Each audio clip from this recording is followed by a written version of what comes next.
Apa yang mau kita cari hidup ini? Apa yang mau dicari hidup ini? Mau kaya? Kurang. Sudah cukup? Mati. Mau jadi pejabat?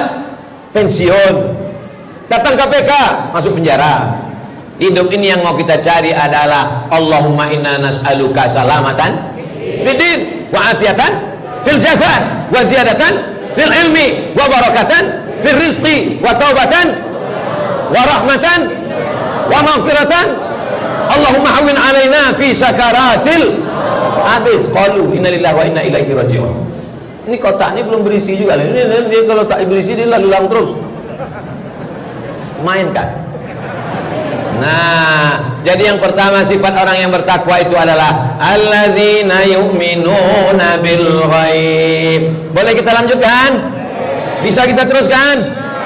Alladzina yu'minuna bil ghaib. Setelah itu wa yuqimunas shalah. Setelah dia percaya kepada yang ghaib, barulah dia bisa mendirikan sholat. Jadi kalau ada orang yang tak sholat, berarti tak percaya kepada yang ghaib. Kau kenapa tak sembahyang? Iya, kalau neraka itu ada. Kalau tak ada? Kalau ada orang macam ini, antukkan kepalanya ke tiang. Kenapa kau tak puasa? Iya, kalau akhirat itu ada. Kalau tak ada? Ini orang-orang yang tidak percaya kepada yang gaib. Maka Islam mengajarkan kita, tidak semua yang gaib, tidak semua yang bisa kita tengok itu mesti ada. Banyak juga yang tak kita lihat dengan mata, tapi dia ada. Bisa menengok angin? Tak ada. Tapi angin ada? Ada. Terasa sejuk, kipas angin mengarah kemana? Ada yang bisa nengok kentut? Tak ada. Andailah kentut itu berwarna, oh betapa malunya kita. Pas jengkol hijau tua, pas petai merah muda, sambal belacan merah hitam. Allah Ta'ala, jangankan kau mau melihat Allah, mau melihat cahaya X-ray saja tak bisa. Apa itu cahaya X-ray? Naik pesawat, sebelum masuk ke pesawat, koper kita diperiksa. Kalau diperiksa satu-satu koper, capek lah menengok pakaian, dompet, tas. Bagaimana caranya? Masukkan koper ke kotak X-ray, lewat dia. Petugas melihat.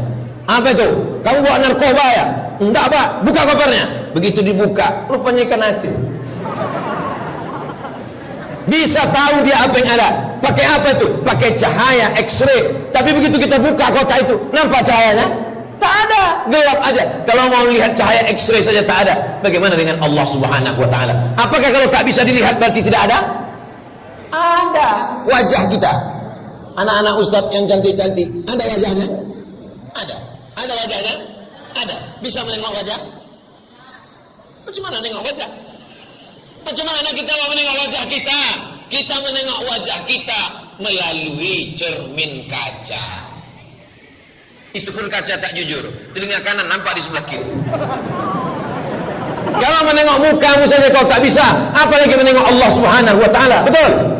Oleh sebab itu maka kita disuruh beriman kepada yang gaib. Setelah beriman kepada yang gaib, yang kedua, wa yuqimunas shalah.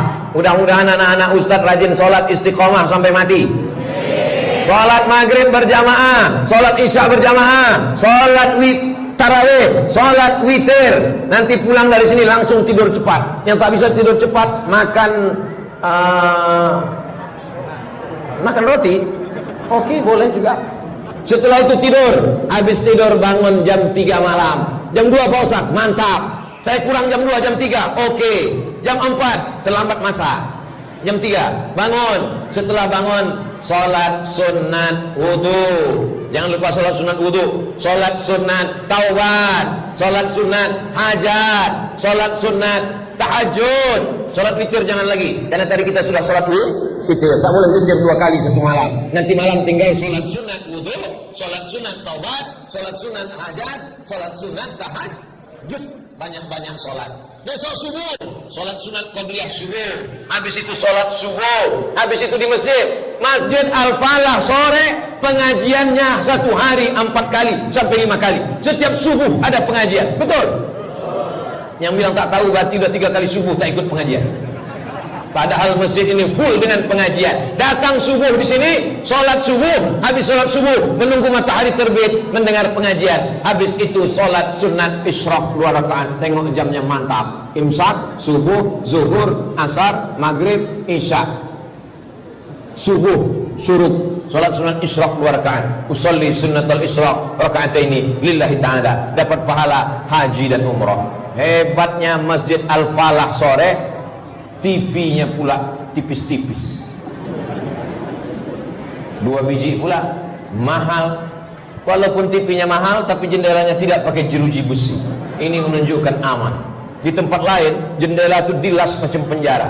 Padahal di dalam tak ada TV, tak ada apa. Jam leker aja kecil. Ini menunjukkan aman. Orang sore ini duitnya banyak-banyak, sehingga pencuri tak perlu lagi masuk ke dalam masjid. Dia tengok masjid mantap, bagus, kaya raya, melimpah ruah rezekinya, bisa dinikmati oleh umat, jamaahnya banyak, melimpah ruah, anak-anak penghafal Quran. Inilah yang mengundang turunnya rahmat dan barokah di sore ini, insyaallah. Bukan kata Abu Somad, walau anna ahlal qura, kalau penduduk sore amanu, beriman, wattaqau, takut kepada Allah, la fatahna alaihim, akan kami bukakan untuk mereka barokat, barokah rukunya, barokah tokonya, barokah dagangannya, barokah souvenirnya, barokah sawitnya, barokah gotahnya, barokah karetnya, barokah brondol-brondolnya. Barakatin minas sama, dari langit, wal ard, dari bumi. Walakin kadzabu, tapi kalau mereka mendustakan ayat-ayat kami, mereka mendustakan Al-Quran, mendustakan ajaran Nabi Muhammad SAW, akhaznahum, kami cabut nikmat kami itu, akhaznahum, kami tarik rahmat kami itu, maka mereka akan kesusahan dalam kehidupan. Jadi caranya supaya sore Pelalawan, Riau, Indonesia mau tetap dapat barokah adalah dihidupkan majelis-majelis Quran, dihidupkan sholat berjamaah, dihidupkan masjid, melimpah ruah. Mudah-mudahan ini jangan sampai macam ekor tikus, pangkalnya besar, ujungnya kecil. Sampai hari kiamat masjidnya tetap ramai, insyaallah. Amin.